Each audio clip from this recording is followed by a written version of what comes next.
Arnold से मिलिए। लगता है आज तुमने कुछ ज्यादा ही खेल लिया आर्नी। अब समझदारी इसी में है कि तुम जाकर सो जाओ। Good night Arnold.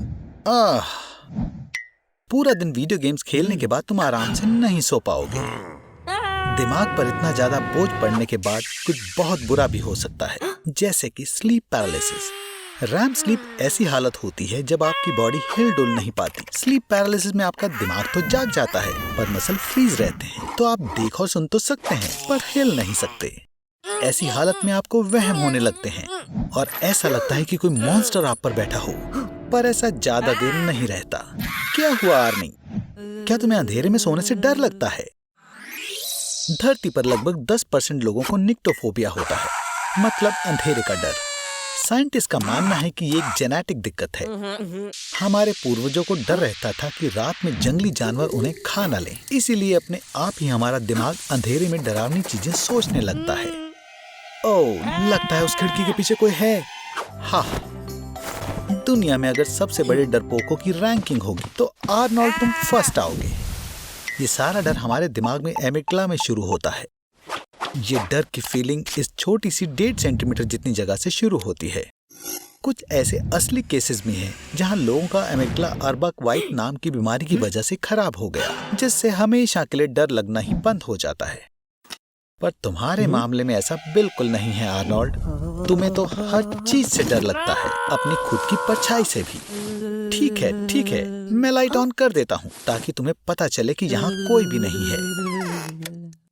पर लाइट्स ऑन करके सोना भी एक बुरा आइडिया है, क्योंकि इससे नींद के दौरान रिलीज होने वाले मेलाटोनिन की मात्रा कम हो जाती है, जिससे वजन बढ़ने की दिक्कत हो सकती है। इसीलिए जाहिर सी बात है, ताकि आप एक मोटे भद्दे बड़े पेट वाले डरपोक ना बनो, इसीलिए आपको अंधेरे में सोना चाहिए। हाँ, ऐसे सोना जब आपको लग रहा हो कि अंधेरे में कोई और भी है, आसान नहीं है। शायद ये बस आपका वहम हो।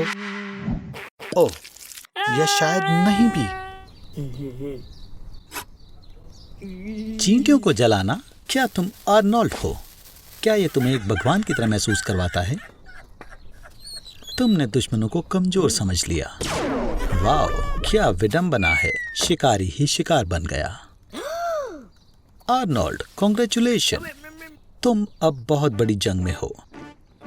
सारी इंसानों की जंगों को मिलाकर भी उससे कहीं गुना बड़े स्केल की जंग पर 10 क्वाड्रिलियन चींटियां इसमें हिस्सा ले रही हैं।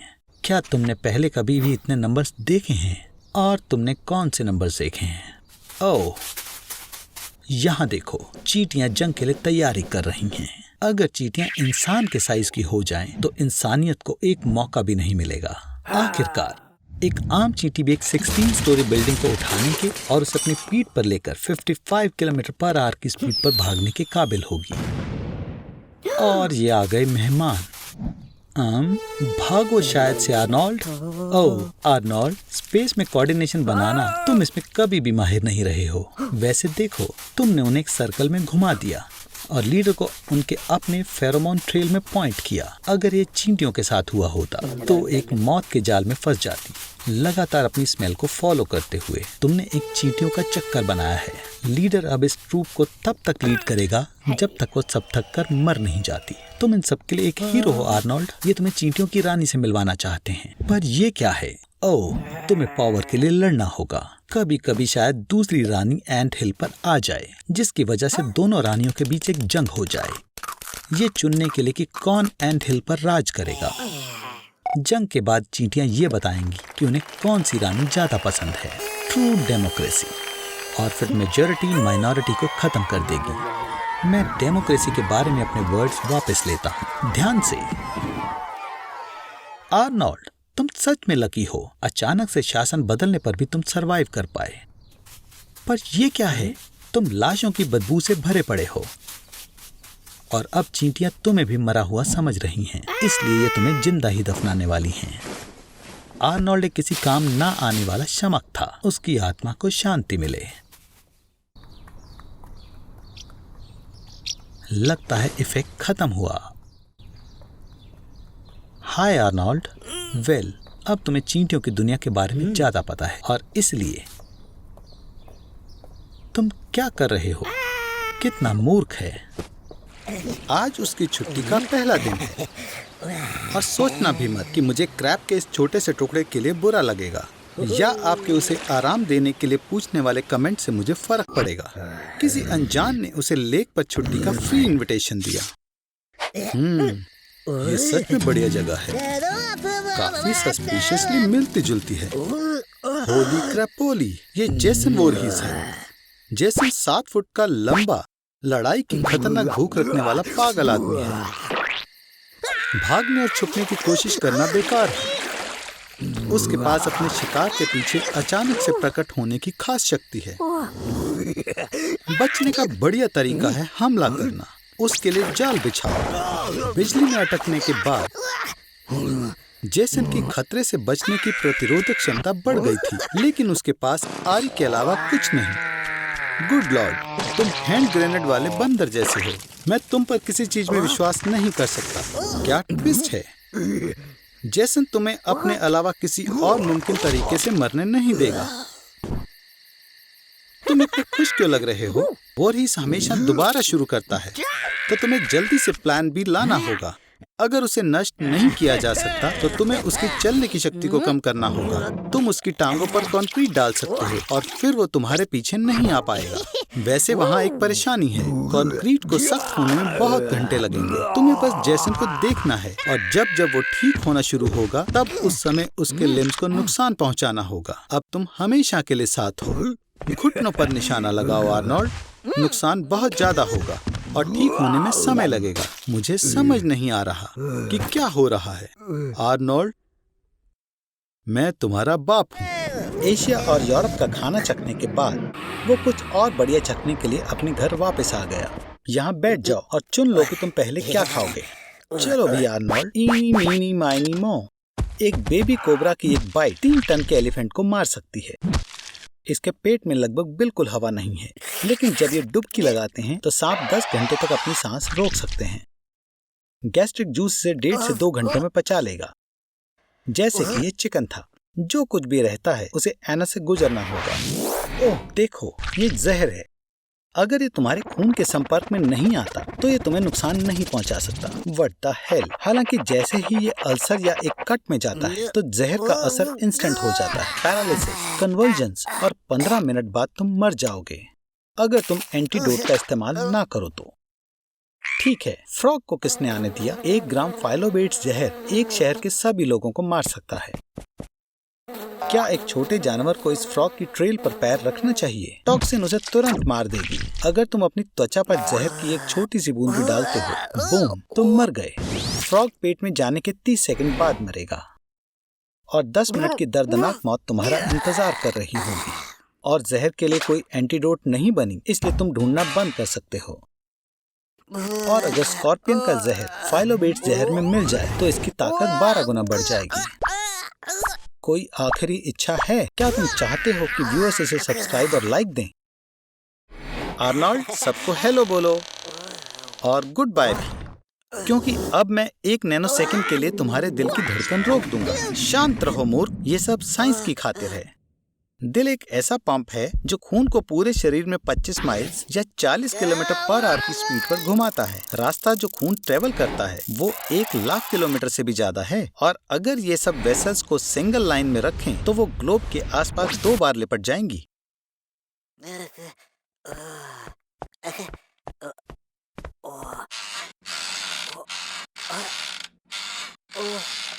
3, 2, 1, रुको।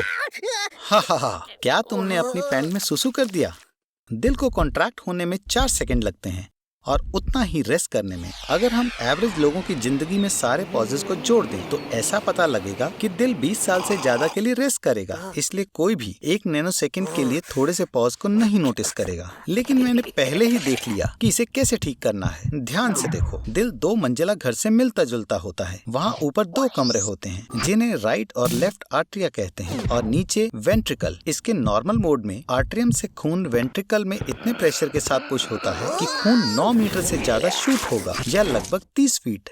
फिर वेंट्रिकल खून को लंग्स या ऑटा में पुश करेगा और जिंदगी वैसे ही साधारण चलती रहेगी। लेकिन अगर वेंट्रिकल कम से कम 7 सेकंड के लिए रुक जाए जब दिल के बाकी सारे हिस्से काम कर रहे हैं, तब बूम, खून का अमाउंट 2 गुना हो जाएगा और ये टुकड़ों में फट गया। इस बार नहीं आर्नोल्ड, हमें तुम्हारी जरूरत है आर्नोल्ड। सब तुम्हें प्यार करते हैं, है ना लोगों? क्या ये सच में हो रहा है?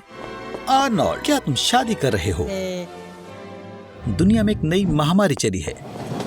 बीमार लोगों की स्किन पर निशान पड़ गए हैं। एक बहुत अजीब से धब्बे उनके चेहरे पर हो गए हैं।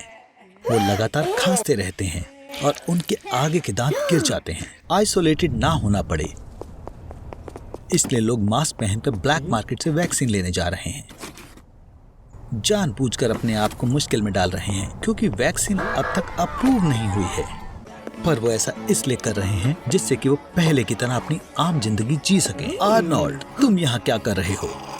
ओह, क्या तुम डेट पर आए हो? ये बढ़िया है, पर शहर के बाहर बने इस कैफे से अच्छी तुम्हें और भी रोमांटिक जगह मिल सकती थी। वो आ गई।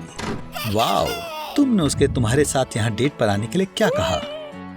ओह, इतने सारे ज़ॉम्बीज़ यहाँ कैसे आ गए? आर्नोल्ड, लगता है सूजी मुसीबत में है। एक एवरेज ज़ॉम्बी की स्किन हरी होती है और उसमें से गंदी महक आती है। पहली बार में ऐसा लग सकता है कि ये एक आम गेमर है जिसने 3 दिनों से कुछ नहीं खाया है, पर नहीं, ज़ॉम्बीज़ अलग खाना खाते हैं। ज्यादातर ये प्यारे प्राणी इंसानों का दिमाग खाते हैं। आर्नोल्ड, तुम क्या करने वाले हो?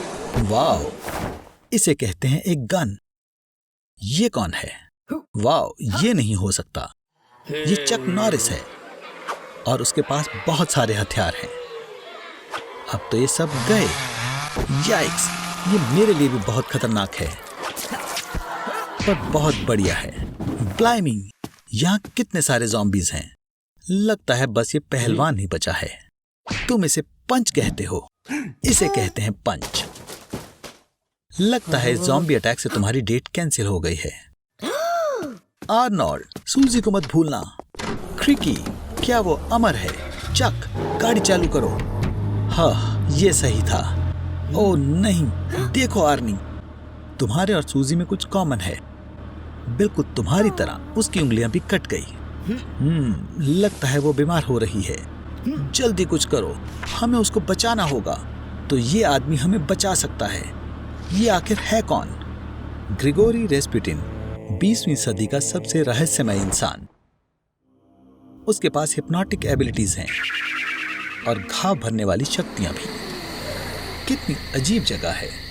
उस कैफे से भी अजीब जहां तुमने सूजी को बुलाया था। आर्नोल्ड, हम यहाँ क्या कर रहे हैं? हम कहाँ जा रहे हैं? लगता है यही डेंटिस्ट का ऑफिस है। 100% डरावना। हे, इससे पहले कि देर हो जाए, क्या हम रुक सकते हैं? यहाँ सब कुछ रशियन ट्रेडिशंस के हिसाब से बहुत बढ़िया है। वोडका, बालालाइका, बियर्स और सुबह तक नाचना। और ये आदमी है जो हमें चाहिए था, ग्रिगोरी रेस्पुटिन। ये रहा वो पहलवान। लगता है हमारे लीडर ने 80 प्रूफ पोशन पी लिया है। तुम्हें उसकी चिंता करने की जरूरत नहीं है। सभी लोग नई वैक्सीन के बारे में बातें कर रहे हैं। कई लोगों ने उसे खुद पर लगा भी लिया है, पर लगता है इसका साइड इफेक्ट हो गया और लोग ज़ॉम्बीज बनने लगे। ये रेस्पुटिन लड़का तो एक नेक्रोमैंसर निकला। उसने सिचुएशन का फायदा उठाया और एक वैक्सीन बना दी जो वायरस को खत्म कर दे, पर इस जिंदा लोगों को ज़ॉम्बीज बना देता है। चक भी हैरान हो गया। चक, तुम्हारी बारी। हे भगवान, वो ये कैसे करता है?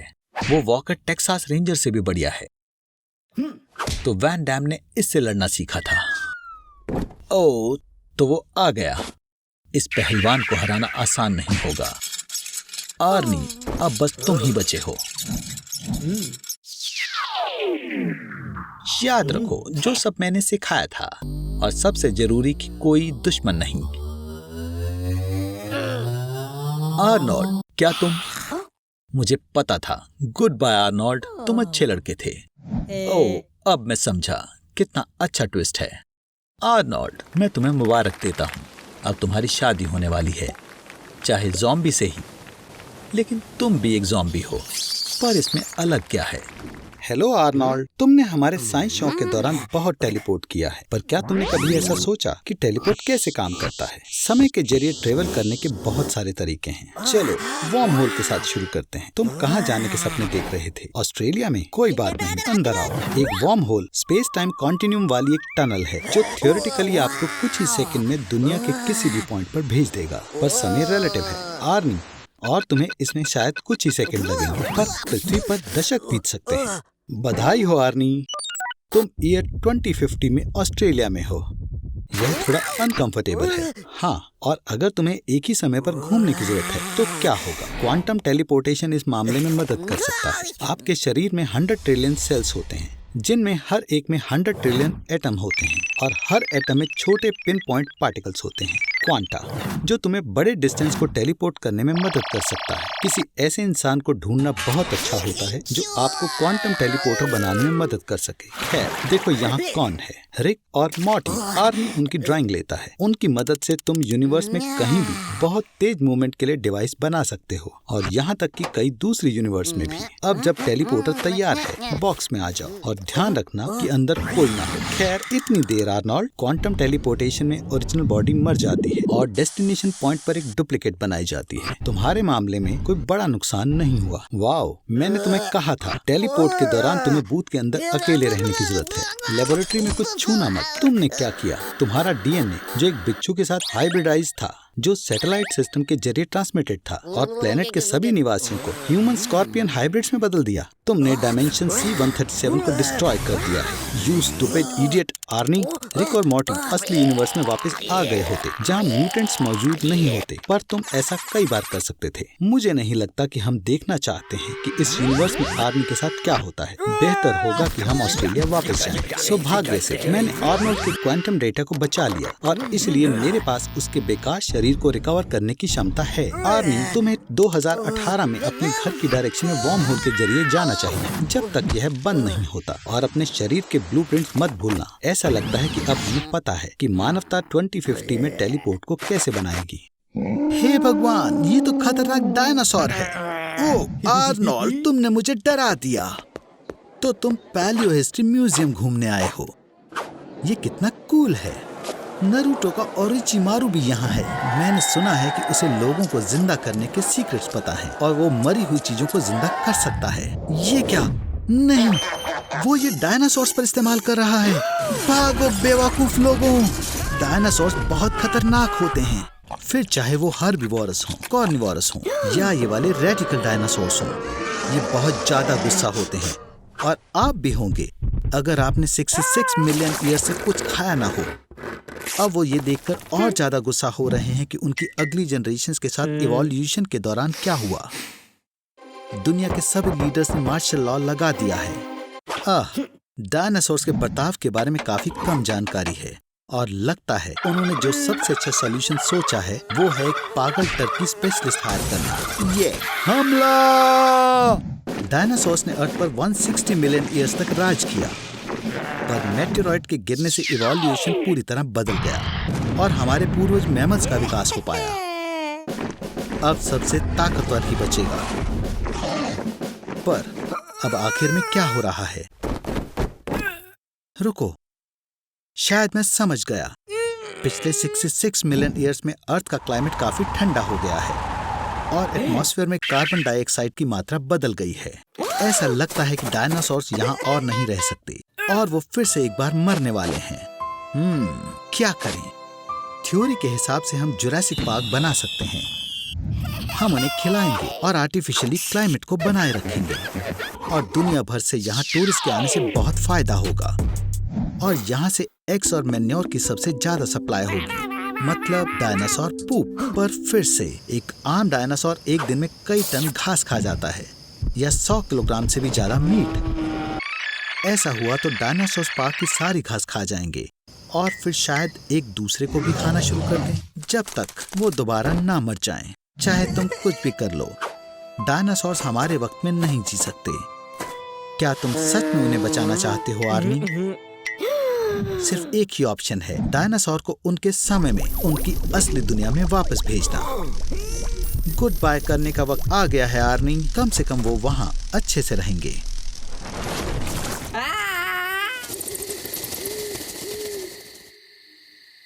आर्नोल्ड से मिलिए। वो अब एक चावल से भरा ट्रांसिल्वेनियन खाना है। माफ करना आर्नोल्ड, मैं इस तरह के खूनी खेल का फैन नहीं हूँ। तो चलो कुछ दिलचस्प जानकारी के बारे में पता करते हैं। चलो आशा करते हैं कि आर्नोल्ड के भूखड़ दोस्तों का पेट भर जाए। अब हमें उन्हें थोड़ा सा जानने की जरूरत है। तो वेयरवुल्व्स को लाइकेंथोप्स कहा जाता है। एंशिएंट ग्रीस के लोगों ने उन्हें ये नाम दिया है। इस नाम को देने वाला लेखक हेरोडोटस था, एक 2500 साल पहले का इतिहासकार, जिसने सीथिया के बारे में बताते हुए कुछ लोगों के बारे में बताया था जो वुल्व्स बन सकते थे। और वैम्पायर्स के लिए वो वर्ड वैम्पायर सबसे पहले 1734 की ऑक्सफोर्ड इंग्लिश डिक्शनरी में दिखाई दिया था। आर्नोल्ड, तुम जिंदा हो, मैं बहुत खुश हूँ। पर रुको, वो तुम्हारे गले पर क्या है? नहीं, तुम मजाक कर रहे हो। असल में तुम पहले इंसान हो जिसे वैम्पायर और वेयरवुल्फ दोनों ने एक ही समय पर काटा है। मैं तो ये सोच रहा था कि तुम आखिर दिखोगे कैसे। जब तक तुम ये जानने की कोशिश कर रहे हो, मैं तुम्हें एक दिलचस्प फैक्ट बताता हूँ। 1999 में 907 लोगों ने अपने नाम से इंश्योरेंस करवाए थे कि कहीं वो भी पूर्णिमा की रात को वेयरवुल्फ ना बन जाएं। आर्नोल्ड, इस तरह दिखोगे तो बहुत जल्दी पकड़े जाओगे। तुम्हें एक सिंपल सा भेष बनाना होगा। इसके अलावा मेडिवल समय में लाल बाल वाले लोगों को वैम्पायर समझा जाता था। ओह, फ्रैंकी ने पहले ही तुम्हें अपनी फ्रेंड लिस्ट में ऐड कर लिया है। ये अच्छा है। उसने कुछ ऐसे वैसे बकवास लोगों को इकट्ठा किया है, बिल्कुल तुम्हारी तरह। वैम्पायर्स और वेयरवुल्फ की पुरानी दुश्मनी के बारे में सभी जानते हैं, पर मैंने ऐसा कभी नहीं सोचा था कि मुझे ऐसा कुछ एक ही बॉडी में दिखेगा। ओह, तो अब तुम्हें भूख लग रही है और अब तुम्हें 2 लोगों का खाना चाहिए। जाओ अपने शिकार की तलाश करो, एक बढ़िया शिकार। बॉन एपेटीट आर्नी। रुको आर्नोल्ड, तुम कहाँ हो? तुम्हें क्या लगा था? तुम नेचर कॉल के खिलाफ नहीं जा सकते। बस अपने डॉग की गंदगी को साफ करने के बारे में याद रखना। ब्लड सकर बनने का तरीका। अपने तरीकों के साथ आर्नोल्ड, तुम्हें वेगन बनने के बारे में सोचना होगा। ओह, मैं तुम्हें बताना भूल गया, एक डबल क्रिएचर का शिकार भी 2 बार होता है। अब तुम्हें अपनी लड़ाइयाँ छोड़नी होंगी, क्योंकि अब तुम्हारा दुश्मन भी एक ही है। यहाँ कोई प्रेयर मदद नहीं करेगी दोस्त। और बिल्कुल, अब तुम्हें लहसुन से भी खतरा है। बेवकूफ कहीं के, तुम शिकार के पहले विक्टिम नहीं हो।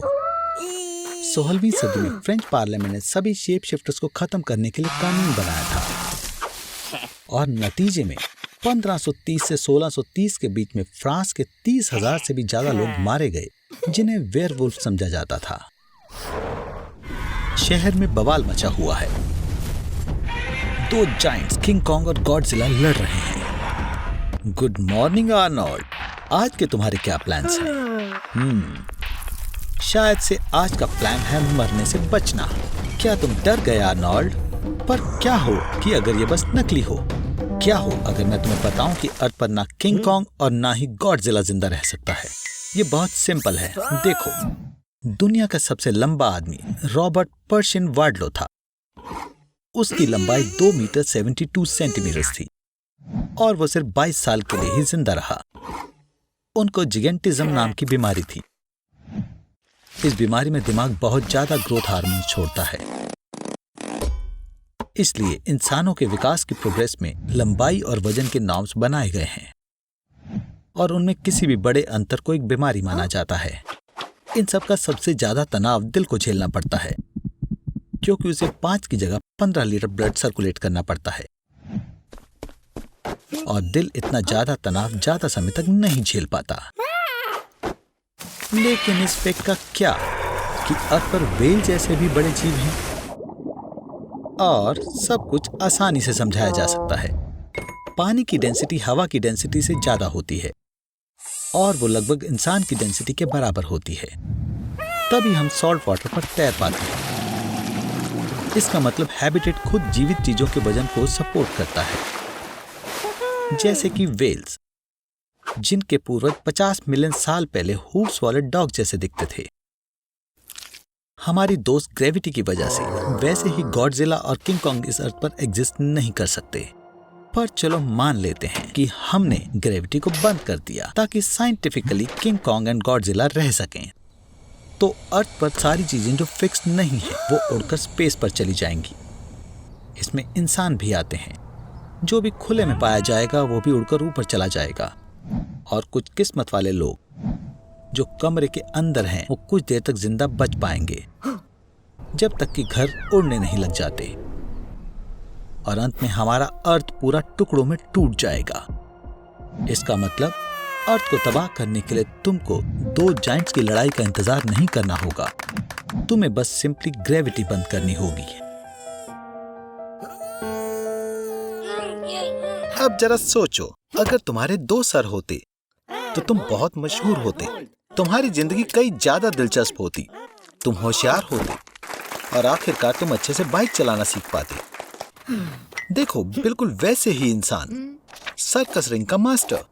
हे भगवान, क्या लॉयन ने सच में उस 2 सिर वाले इंसान को पूरा खा लिया? नहीं, लगता है सिरों को कोई नुकसान नहीं पहुंचा। लेकिन अब क्या होगा? क्या सीजन का सबसे बड़ा शो कैंसिल हो गया? हे, लगता है मैनेजर की नजर तुम पर आ गई है और वो तुम्हें अपने शो का हिस्सा बनाना चाहते हैं, लेकिन सिर्फ तभी जब तुम इन दोनों नए सिरों को अपनी बॉडी पर लगाओगे। तुमने हमेशा से इसी का सपना देखा है ना? खैर, क्योंकि तुम राजी हो तो तुम्हें इस होने वाली सर्जरी के बारे में थोड़ी जानकारी होनी चाहिए। 1908 में चार्ल्स गाथरी ने पहला कामयाब हेड ट्रांसप्लांटेशन किया था। हालांकि उन्होंने ये डॉग्स पर किया था। उनमें से एक सिर को डॉग के गर्दन पर उल्टा सिलकर लगाया था। 1950 में डेमाकॉव ने दूसरे सिर की फुल फंक्शनिंग अचीव करी। उसने 20 डॉग्स के सिरों की हेड ट्रांसप्लांट सर्जरी करी। फिर एक डॉग का सर दूसरे की बॉडी पर ट्रांसप्लांट किया गया। और फिर एक मंकी था जिसने ट्रांसप्लांटेशन के बाद डॉक्टर को काटने की कोशिश करी। 2013 में सर्गियो कैनावेरो ने ह्यूमन हेड ट्रांसप्लांट के प्लान की घोषणा की थी, जिसकी कॉस्ट $12.8 मिलियन थी। 2017 में उसकी लीडरशिप के अंदर मरे हुए इंसान के सर को लाश पर ट्रांसप्लांट किया जाता था। वैसे ये तुम पर अच्छा लग रहा है आर्नोल्ड। अब तुम्हारे पार्ट को रिहर्स करने की बारी है। उम्मीद है कि गुस्से में तुम इन खूबसूरत सिरों को नुकसान नहीं पहुंचाओगे। तुम्हें अपनी यूनिसाइकिल को स्प्रिंग बोर्ड पर जगल करते हुए बर्निंग हूप से गुजरना है। ये लगता है उन्हें तुम्हारी बेवकूफियां पसंद नहीं है आर्नी। तुम्हारी बॉडी को मैनेज करने वाले प्रोफेशनल के साथ उलझने की कोशिश मत करना। तुमसे बस इतना चाहते हैं कि तुम परफॉर्मेंस खराब मत करना। ग्रैंड प्रीमियर, सभी की आंखें तुम पर हैं आर्नोल्ड। आज तुम शो का सबसे जरूरी हिस्सा हो। सब अच्छे से करना दोस्त, तुम बढ़िया कर रहे हो। बस थोड़ा और क्या वहां पर टगाया है? क्या वो तुम्हें देखने आई है? नहीं नहीं, अपना ध्यान मत भटकाना। अभी नहीं आर्नोल्ड। कितना बेवकूफ है। जेंटलमैन बनने की कोशिश में तुमने खुद को और सच्चे भाइयों को शर्मिंदा कर दिया। ये इस सर्कस की अब तक की सबसे बड़ी नाकामयाबी थी। आर्नोल्ड, आर्नोल्ड, उठो। तुमने उन्हें इतना परेशान कर दिया है कि वो तुमसे छुटकारा पाना चाहते हैं। तुम्हें पता है तुम इनसे नहीं भाग सकते, है ना? हालांकि तुम इतने अनाड़ी हो कि तुम कामयाब होते दिखाई दे रहे हो, लगभग कामयाब होते हुए। पिरानाज। वहाँ लगभग 50 अलग तरह के पिरानाज हैं। उनमें से कुछ ही खाते हैं जिंदा जीवों का मांस। बाकी सारे या तो शाकाहारी हैं या सिर्फ कैरियन खाते हैं। आर्नी, गेस करो तुम कौन से पिराना से मिलने वाले हो? मेरे होशियार बच्चे, तुम सही हो। आर्नी का सौभाग्य और हमारे व्यूअर्स के लिए निराशा की बात है कि साइंस में एक भी ऐसा रिकॉर्ड नहीं है जिसमें पिरानाज ने किसी इंसान पर हमला किया हो। तो फिर हम ही एक ऐसा केस बना देते हैं। आर्नी, कूद जाओ। जैसा कि आप देख सकते हैं, उन्हें आप में कोई दिलचस्पी नहीं है और ऊपर से वे आपसे डरते हैं। पिरानाज में गुस्सा बहुत सी बातों पर निर्भर करता है। सबसे पहली है गर्मी। गर्मी बढ़ा दो प्लीज। शुक्रिया। यह नर किसी को भी पागल कर देगा। सूखा पड़ने पर नदी में पानी का लेवल कम हो जाता है और खाना ढूंढना और भी ज्यादा मुश्किल हो जाता है। इससे दूसरी वजह बनती है भूख। भूखे पिरानाज उनके बीमार और कमजोर साथियों तक को भी खाने को तैयार हो जाते हैं। तो तुम कैसे बचोगे आर्नी? तीसरी बात जो उनके गुस्से का हिस्सा बनती है, अपने अंडों की रक्षा करना। मॉम और डैड को बिल्कुल पसंद नहीं कि जब उनके बच्चे परेशान होते हैं। भूख बढ़ाने के लिए एक छोटा सा खूनी बाइट और आप और आर्नी तैयार हैं पिराना से मिलने के लिए। उनके जबड़ों की बनावट उनके शिकार के मांस के बड़े हिस्सों को चीरने में उनकी मदद करती है। तेज नुकीले दांत 4 से 5 मिलीमीटर लंबे, अंतड़ियों और छोटी से छोटी हड्डियां भी चबा सकते हैं। आर्नी, तुम अपनी उंगलियां भूल सकते हो। कुछ ही मिनटों में आपको मिलेगा एक साफ स्केलेटन। पिरानास की सबसे बड़ी मछलियों में से एक मछली 1 किलोग्राम तक की हो सकती है, लेकिन जबड़े कितने बड़े हों ताकि वो आर्नोल्ड के साथ उसकी सारी हड्डियां भी खा सकें। चलो पिरानास के दांतों को 6 गुना बड़ा कर देते हैं। ऐसे दांत हड्डियों को छोटे छोटे टुकड़ों में आसानी से काट सकते हैं।